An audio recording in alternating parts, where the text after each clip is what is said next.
So here in Ireland, coming up, we have European and local elections.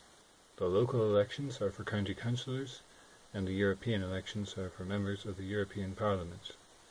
These elections are a week away at the time of recording.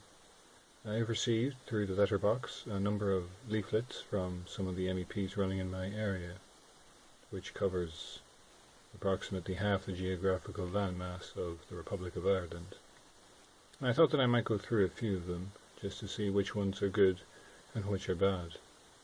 Not all of the candidates have sent leaflets yet, but I have a selection. The first one we will look at is Luke Ming Flanagan. He's currently running as an independent, and he is already an MEP. And as you can see, he has an extremely wordy leaflet. That's side 1, and that's side 2. So extremely wordy.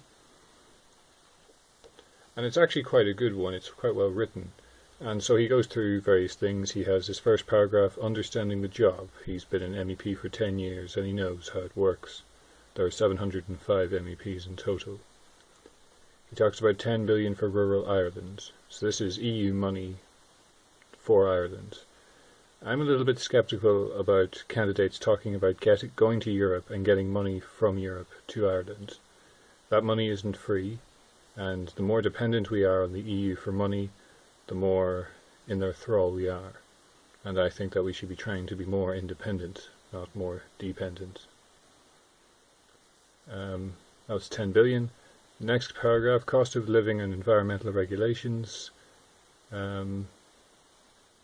This is talking about all these green policies coming through that real people can't really afford to do, like retrofitting their house, buying an electric vehicle, and so on.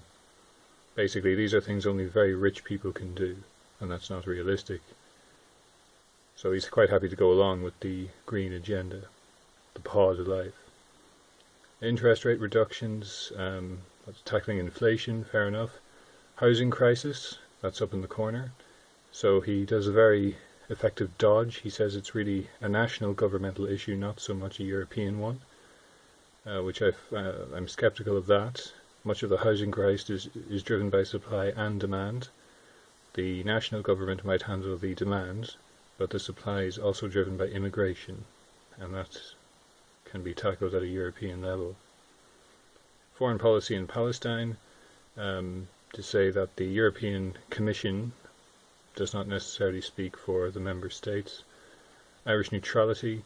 Ireland is a neutral country, but there has been a drive towards an EU army, and so I think there are 3 criteria under which the government can deploy Irish troops on missions, and they're trying to get rid of one of them, so then there'll be 2, and then there'll be 1, and then there'll be none.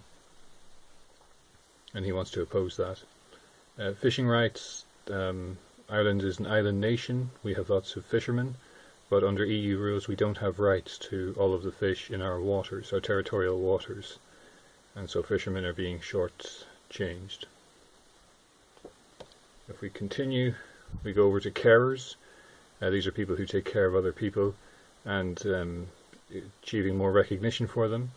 Defective concrete. So there are a number of houses in Donegal, Sligo, Mayo. They were built with bad concrete, so after a number of years then the blocks start to disintegrate. People's houses have been condemned or collapsed, and it's hard for them to, a house is not something you just go out and buy, so they have to replace their house. It's very expensive. Then he talks about his petitions committee, how you actually get a petition in. Cannabis regulation, he's pro-pot. And then how this job actually works, he's made a little documentary which you can scan to actually follow what an MEP does. That's Luke Ming Flanagan. And so he didn't really mention immigration at all, which is a big issue. He dodged the housing crisis, which is a big issue. But otherwise it's a pretty slick and reasonable leaflet. However, he has been an MEP for 10 years, and I'm not sure that that's a point in his favour. We might be better off with somebody else.